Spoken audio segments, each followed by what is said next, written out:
Hi everyone, last part में हम लोगों ने एंगुलर 19 का सेटअप कर लिया था। एप्लीकेशन प्रॉपर्ली रन हो रही है, आउटपुट यहाँ पे आपको दिख रहा है। अब इस पार्ट में बात करने वाले हैं कि जो आपको यहाँ पे आउटपुट दिख रहा है इसका कोड कहाँ लिखा हुआ है, और अगर आपको इस कोड में कोई चेंज करना है या फिर इस कोड को हटा के नया कोड लिखना है, नया आउटपुट दिखाना है, तो वो चेंजेस आपको कहाँ करने पड़ेंगे इस पार्ट के अंदर हम लोग डिस्कस करने वाले हैं। या फिर आप ये भी कह सकते हो कि एंगुलर के अंदर आप लोग हेलो वर्ल्ड वाला प्रोग्राम कैसे लिख सकते हो। प्रोग्रामिंग लैंग्वेज के अंदर हेलो वर्ल्ड का सिंपल सा मतलब ये होता है कि आप अपना फर्स्ट प्रोग्राम या फिर फर्स्ट चेंज कैसे कर सकते हो। ऑलराइट, और वही हम लोग एंगुलर के अंदर अब देखने वाले हैं। तो सबसे पहले मैं आपको बताऊंगा कि सबसे पहले आप कौन सी HTML वाली फाइल के अंदर चेंजेस करके देख सकते हो, देन आप कौन सी JS वाली फाइल के अंदर चेंजेस करके देख सकते हो ताकि आपको आउटपुट यहाँ पे दिखे प्रॉपरली। देन आपको अगर फर्स्ट कोई न्यू प्रॉपर्टी या फिर वेरिएबल बनाना है तो वो आप कैसे बना सकते हो।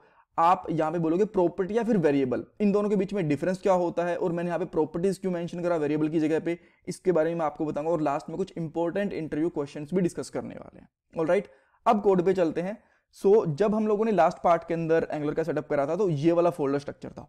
अब आपके पास यहाँ पे बहुत सारे क्वेश्चंस हो सकते हैं कि इतनी सारी फाइल्स हैं, इतने सारे फोल्डर्स हैं, किस फाइल का क्या काम है, कौन से फोल्डर का क्या काम है, कहाँ पे हमें कोड लिखना है। डोंट वरी, इस प्लेलिस्ट के अंदर आपको सब कुछ पता चलेगा, बट धीरे धीरे। अभी के लिए ये देखो कि आप अपना हेलो वर्ल्ड वाला प्रोग्राम यानी कि फर्स्ट चेंज कैसे करके देख सकते हो।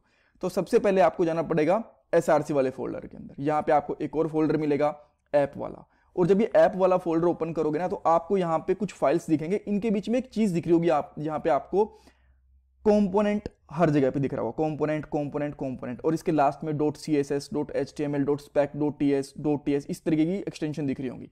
तो जो ऐप है ना, ये जो ऐप वाला फोल्डर है, ये अपने आप में कंपोनेंट है। अगेन आपके पास क्वेश्चन होगा कंपोनेंट क्या होता है। डोंट वरी, आपको धीरे धीरे पता चलेगा, अभी ज्यादा रश मत करो, बस मैं आपको बता रहा हूँ बेसिक चीजें यहाँ पे, ठीक है। और जो ये आपको HTML वाली फाइल दिख रही है ना, यहाँ पे आपका सारा कोड लिखा हुआ है जो आपको यहाँ पे आउटपुट दिख रहा है। मैं यहाँ पे कुछ चेंज करके दिखाता हूँ। मान लो कि सबसे पहले मैं ऊपर जाता हूँ और यहीं पे लिख लेता हूँ H1 और यहाँ पे लिख देता हूँ अनिल सिद्धू, तो आपको यहाँ पे इस तरीके का आउटपुट दिख जाएगा। यहाँ पे देखो अनिल सिद्धू दिख गया। तो मैं अभी के लिए क्या करूंगा, यहाँ से जितना भी कोड है सारा का सारा कोड हटा देता हूँ और यहाँ पे एक H1 टैग लगा के यहाँ पे कर देता हूँ हेलो एंगुलर 19, और यहाँ पे आउटपुट आपको इसका दिख जाएगा। तो ये आपका फर्स्ट HTML वाला चेंज है, आपको यहाँ पे आउटपुट आपकी कंप्लीटली चेंज दिख जाएगी। अब जो भी आपको यहाँ पे HTML का CSS का जो भी कोड लिखना है यहाँ पे आप लिख सकते हो, बट इस फाइल के अंदर आप लोग जावास्क्रिप्ट का कोड नहीं लिखोगे। एक चीज आपको यहाँ पे देखने को और मिलेगी कि यहाँ पे जो फाइल की एक्सटेंशन है ना, वो HTML है, वो आप समझ रहे हो, CSS है वो भी समझ रहे हो। यहाँ पे TS एक्सटेंशन दिख रही है, इसका मतलब क्या होता है, इसका मतलब होता है टाइपस्क्रिप्ट। जावास्क्रिप्ट और टाइपस्क्रिप्ट में बस इतना सा डिफरेंस होता है, मैं आपको आने वाले पार्ट में और डिटेल में बताऊंगा। बट अभी के लिए ये देख लो कि टाइपस्क्रिप्ट के अंदर हम लोग ना वेरिएबल्स का, फंक्शन का, प्रॉपर्टीज का टाइप डिफाइन करते हैं कि उसका टाइप क्या है। जैसे कि आप लोगों ने C++ में या फिर जावा वगैरह के अंदर देखा होगा ना कि इंटीजर, फ्लोट और स्ट्रिंग वगैरह ऐसे बताते हैं। इसी तरीके से टाइपस्क्रिप्ट के अंदर भी हम लोग यही चीज़ों को बताते हैं, बट नॉर्मल जावास्क्रिप्ट के अंदर ऐसे टाइप नहीं डिफाइन करते। तो टाइपस्क्रिप्ट के अंदर टाइप डिफाइन करे जाते हैं, जावास्क्रिप्ट में टाइप्स डिफाइन नहीं करे जाते। यही एक मेजर डिफरेंस रहता है। ओके, तो ये चीज़ हमें समझ में आ गई। अगर अब आपको आपका पहला जावास्क्रिप्ट का चेंज करना है यानी कि टाइपस्क्रिप्ट का चेंज करना है, तो वो आप कहाँ पे करोगे, इस वाली फाइल में app.component.ts के अंदर। तो यहाँ पे आपको दिख रहा है एक टाइटल करके, ठीक है, और टाइटल के अंदर कुछ वैल्यू दिख रही है जो आपको पहले दिख भी रही थी यहाँ पे। अगर मैं इस कोड को इस तरीके से अंडू करता हूं ना एक बार के लिए, देन आप यहाँ पे जाओगे तो यहाँ पे क्या दिख रहा है आपको, एंगुलर 19 ट्यूट। तो अगर इसकी जगह पे मैं यहाँ पे जाके ना यहाँ पे कर देता हूं अनिल सिद्धू यहाँ पे, तो आपको यहाँ पे क्या दिख जाएगा, अनिल सिद्धू। आप बोलोगे ये वाला कोड इस वाली फाइल के अंदर कैसे आया, अभी बताऊंगा मैं आपको, डोंट वरी। बट अगेन एक बार मैं सब कुछ हटा के यहाँ पे एक जो हम लोगों ने वापस से करा था ना एंगुलर 19, हेलो एंगुलर 19, ये कर देता हूं, राइट।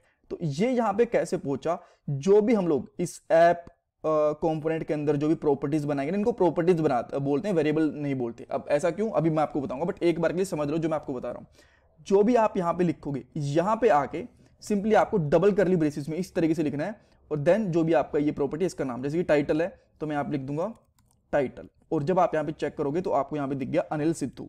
यहाँ पे मैंने अनिल सिद्धू लिखा था। अगर मैं यहाँ पे कर देता हूँ let's say code step by step, तो आपको यहाँ पे भी सेम चीज दिख जाएगी, ठीक है।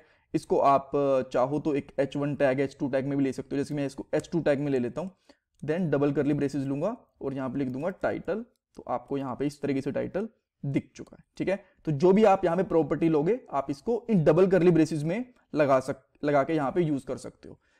अगेन आपके पास क्वेश्चन आएगा ये डबल करली ब्रेसेस क्या होते हैं, इनको हम लोग बोलते हैं इंटरपोलेशन। इनका एक्चुअल में क्या काम है, कैसे काम करती हैं, धीरे धीरे आपको पता चलेगा। अब मैं यहाँ पे लेता हूँ एक प्रॉपर्टी नेम, और नेम में मैं यहाँ पे क्या लिखूंगा, अनिल सिद्धू, इस तरीके से लिख दिया मैंने। अब मैं अगर इसको यूज करना चाहूं तो मान लो मैंने यहाँ पे H3 टैग ले लिया, जो भी टैग लेना चाहो वो ले सकते हो। एंड देन इस तरीके से हम लोगों ने डबल करली ब्रेसेस लिख दी, और मैं यहाँ पे डाल देता हूँ सिंपली नेम, और आपको यहाँ पे आउटपुट इस तरीके से दिख जाएगा। ठीक है, तो ऐसे आप लोग आपका पहला HTML का और JS का, यानी कि JS मान लो TS मान लो, एक ही बात है अभी के लिए। आपको आने वाले पार्ट के अंदर मैं TS के बारे में बताता भी जाऊंगा, ताकि आप लोग एंगुलर के साथ साथ TS भी सीख लो। थोड़ी बहुत TS सीखनी, टाइपस्क्रिप्ट सीखनी जरूरी भी है एंगुलर के साथ में। ठीक है, वेरिएबल प्रॉपर्टी क्यों बोला मैंने, ये चीज अब समझो, और बहुत बार इंटरव्यूज में चीज पूछी भी जाएगी, क्या बताऊंगा। तो जब आप लोग यहां पे लिखते हो कॉन्स्ट इस तरीके से, तो उस चीज को बोला जाता है जावास्क्रिप्ट में या फिर टाइपस्क्रिप्ट में एक वेरिएबल, कांस्टेंट, लेट, इस तरीके से।